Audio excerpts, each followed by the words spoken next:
கடல் கடந்து டிராவல் ஆகி போகிறாங்களோ அல்லது சொந்த இடத்தை விட்டு நகர்ந்து போகிறாங்களோ அவங்களுக்கு நிச்சயம் வந்து இந்த காலகட்டம் இவ்வளோ நாள் திருமணம் வந்து நடக்காமல் தள்ளி போயிட்டே இருந்துச்சுன்னா இப்போது திருமண தடை மேலும் மேலும் வந்து உங்களுக்கு வந்து இருக்கவே உங்களை கழுத்தை பிடிக்கிற அளவுக்கு இருக்கும்.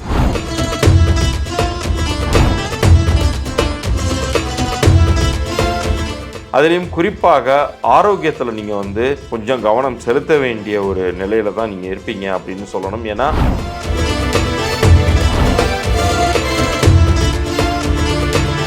கோவப்பட வைத்து நீங்கள் வந்து நிதானத்தை இழக்க வேண்டிய ஒரு தன்மையெல்லாம் கேது உருவாக்குவார்னா, ஆனால் ராகு என்ன பண்ணுவார்னா, அஷ்டமத்து ராகு என்ன பண்ணுவார்னா விபத்துகளை கொண்டு வந்து கொடுத்துருவார்.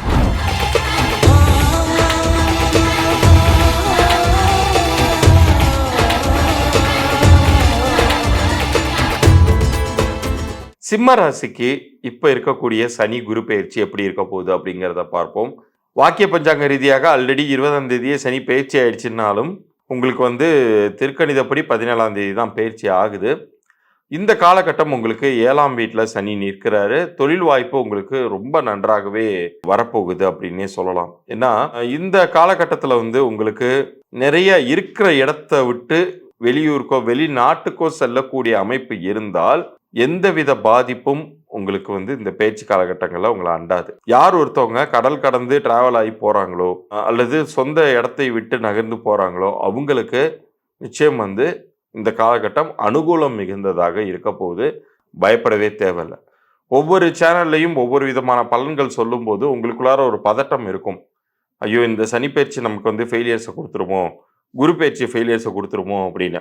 ஏன்னா இருக்கக்கூடிய கிரகங்கள்லேயே இந்த 2 கிரகங்களும் தான் வந்து ரொம்ப பெரிய அளவுக்கு இந்த பயிற்சி பலன்களை உற்று நோக்க கவனித்து பார்க்க வேண்டியது.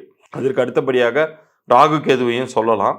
ராகு கேது பயிற்சியிலையுமே கவனத்தோட இருக்கணும்னு சொல்லலாம். குறிப்பாக இந்த 2024 பொறுத்த அளவுக்கு 2ஆம் இடத்துல உங்களுக்கு கேது இருக்கிறது அப்படிங்கிறது எதை குறிக்குதுன்னு கேட்டிங்கன்னா, சமயத்தில் நீங்கள் வந்து ரொம்ப பொறுமை இழந்து ஒரு கத்தி பேசுகிறது அல்லது ஒரு ஹார்ஷாக நடந்துக்கிறது, இது மாதிரியான தன்மைகளை உங்களுக்கு கொடுத்துரும். ஸோ இந்த மாதிரி காலகட்டத்தில் நீங்கள் வந்து முடிந்தவரை பொறுமையாக போயிடணும். எல்லா விஷயத்துலையும் வீண் வாக்குவாதங்களை தவிர்க்கணும். சண்டை சச்சரவுகளை கண்டிப்பாக தவிர்த்தே தீரணும். இது வந்து ஏப்ரல் ஜூன் சமயத்துலலாம் பார்த்தீங்கன்னா உங்களுக்கு தொழில் வளர்ச்சிக்கான வாய்ப்புகள், ஏற்கனவே வந்த வாய்ப்புகளை மிக சரியாக பயன்படுத்தி இருந்திருப்பீங்க.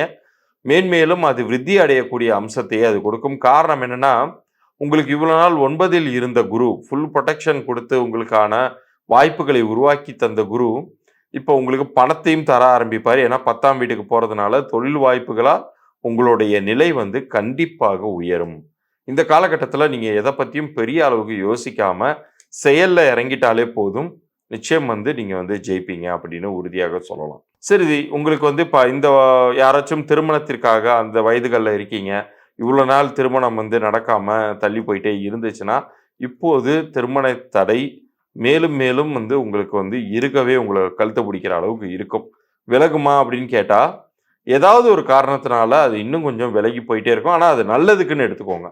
அதனால் வந்து உங்களுக்கு எந்தவித கெட்டதும் வந்துடாது. நல்லதற்காக தான் உங்களுக்கு இந்த இந்த சூழ்நிலை, தற்போது இருக்கக்கூடிய சூழ்நிலை வந்து இந்த ஆண்டு இறுதியில் உங்களுக்கு வந்து அதிர்ஷ்டகரமாக மாறும். அப்போ வந்து உங்களுக்கு ஒரு நல்ல அலைன்ஸே உங்களை தேடி வரும் அப்படின்னு சொல்லலாம். திடீர் பண வருவாய் ஏதாவது ஒரு வகையில் வந்து உங்கள் லைஃப்பில் வந்து உருவாக போகிறத இப்போ நீங்கள் பார்ப்பீங்க 2024 பொறுத்த வரைக்கும்.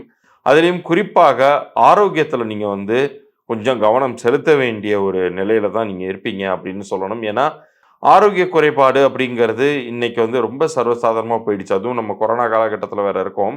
ரொம்ப ஈஸியாக அந்த சிம்ம ராசிக்காரர்களை வந்து தாக்கக்கூடிய இடத்துல இருக்கிறதுனால ஆரோக்கியத்தில் மட்டும் நீங்கள் வந்து சான்ஸ் எடுத்துக்காதீங்க. ரொம்ப கவனமாக இருக்க வேண்டிய ஒரு தன்மையில் இருக்குங்க கிரக நிலைகள் அப்படிங்கிறது. இப்போ ராகு வந்து பார்த்தீங்கன்னா இந்த 2024 உங்களுக்கு அஷ்டம ராகுவாக வந்து உட்காந்துருக்காரு. இந்த பகுதியை நான் ஆரம்பத்திலேயே நான் வந்து ஒரு விஷயம் சொல்லியிருந்தேன். கேதுவை பொறுத்த அளவுக்கு ஒரு விஷயம் சொல்லியிருந்தேன். ரொம்ப கோவப்பட வைத்து நீங்கள் வந்து நிதானத்தை இழக்க வேண்டிய ஒரு தன்மையெல்லாம் கேது உருவாக்குவார்னு. ஆனால் ராகு என்ன பண்ணுவார்னா, அஷ்டமத்து ராகு என்ன பண்ணுவார்னா விபத்துகளை கொண்டு வந்து கொடுத்துருவார். ஸோ ஏதாவது ஒரு வகையில் நீங்கள் வந்து பிரயாணம் பண்ணி வெளியூருக்கோ வேற எங்கேயாச்சும் நீங்கள் போகிறதா இருந்தீங்கன்னா முடிந்தவரை ரொம்ப ரொம்ப ஜாக்கிரதையாக, அது வண்டி வாகனங்கள் நீங்கள் போனாலும் சரி அல்லது நீங்க வெளியூர் பிரயாணம் போனாலும் ஜாக்கிரதையாக இருக்கணும் அப்படிங்கிறத மட்டும் மைண்ட்ல வச்சுக்கோங்க. அதை நீங்க கடைபிடிச்சாலே போதும். இந்த ஆண்டு வந்து உங்களுக்கு பெரிய அளவுக்கு சிரமங்கள் எதுவும் தராத ஒரு நல்ல ஆண்டாகவே இருக்க போகுது.